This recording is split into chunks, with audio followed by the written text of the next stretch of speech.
Um silêncio. Pesado. Um frio que não é do clima, sabe? É nesse lugar, nessa solidão total, que a gente encontra a Olivia. Mas, pra gente entender o que aconteceu no final, precisamos voltar. Voltar lá pro começo de tudo. Essa história que vamos contar, ela aconteceu numa cidadezinha bem pequena. Um lugar que, mal sabia, estava prestes a mudar. Para sempre.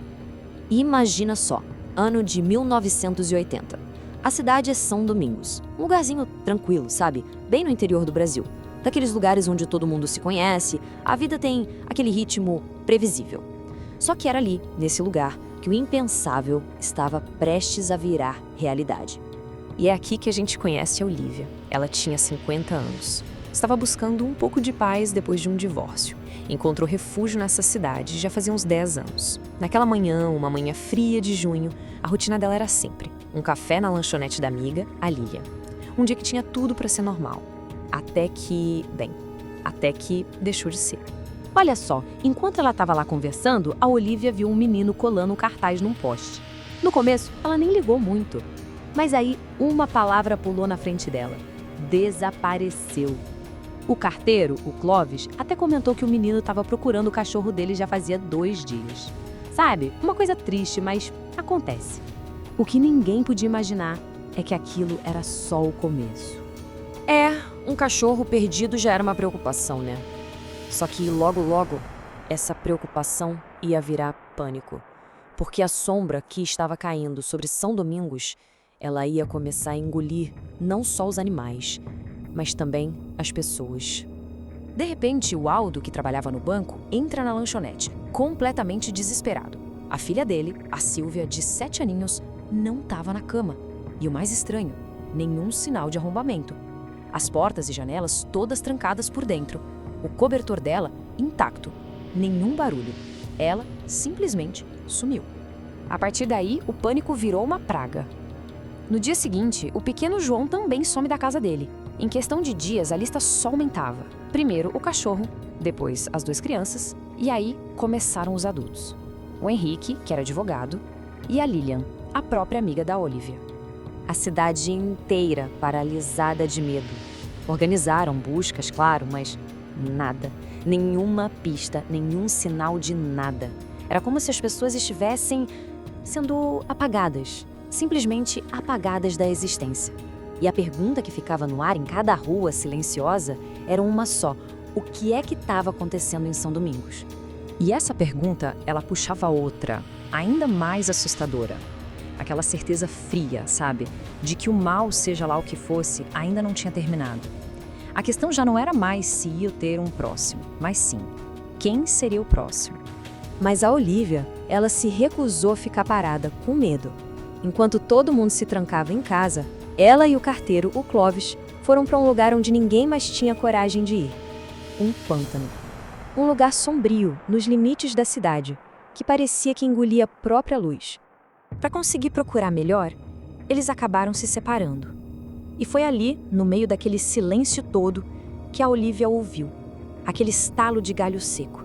Sabe? O som que não dá para confundir? Som de passos. Alguém ou alguma coisa estava ali.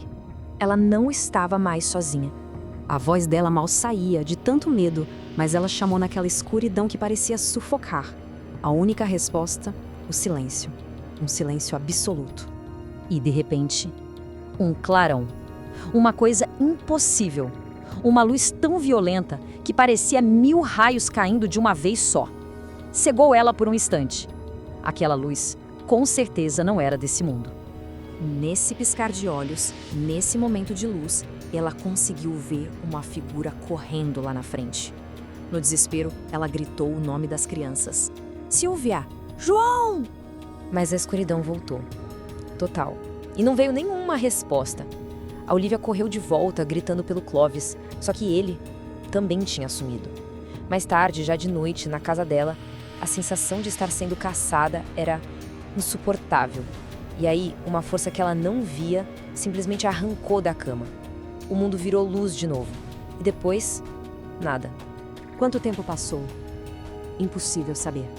Ela acordou num lugar que não era lugar nenhum. Um branco infinito. Pensa nisso. Sem paredes, sem teto, sem chão. Só um vazio, ofuscante e silencioso. E foi aí que ela os viu. Estavam todos lá. O cachorro, a Lilian, as duas crianças, o Henrique, o Clovis. O corpo deles estava ali, sim, mas a mente já não estava mais. Olhos vazios olhando para o nada, nenhum deles reagia. Era como se a alma deles tivesse sido arrancada. Foi nesse momento que o silêncio foi quebrado por uma voz grave, ressonante e profundamente desumana. Uma voz que parecia vir de todo lugar ao mesmo tempo. Na frente dela, uma figura começou a se formar. Era alta, esguia, de um jeito que a mente da gente simplesmente não consegue processar. O rosto era um borrão, sabe? Uma distorção na realidade. E foi essa voz que disse que eles tinham sido escolhidos. Escolhidos para serem salvos? A Olivia até tentou falar, tentou perguntar, exigir alguma resposta, mas a voz a cortou. Deu uma última mensagem, bem misteriosa.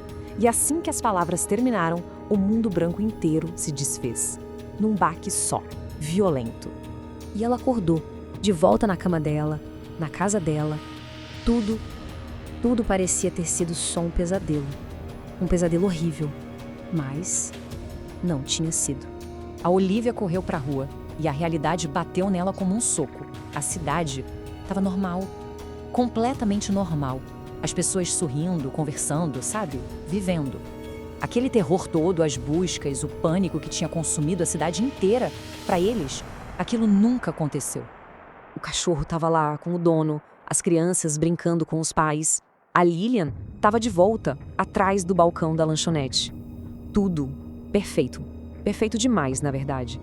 O horror não foi esquecido, ele foi arrancado da memória de todo mundo.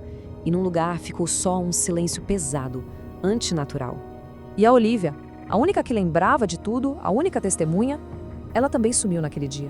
Só que de um jeito diferente, sem pânico, sem ninguém procurando por ela. Ela simplesmente não estava mais lá. E isso nos deixa com a pergunta final.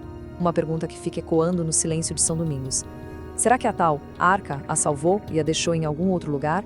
Ou será que ela foi, na verdade, a última a ser levada?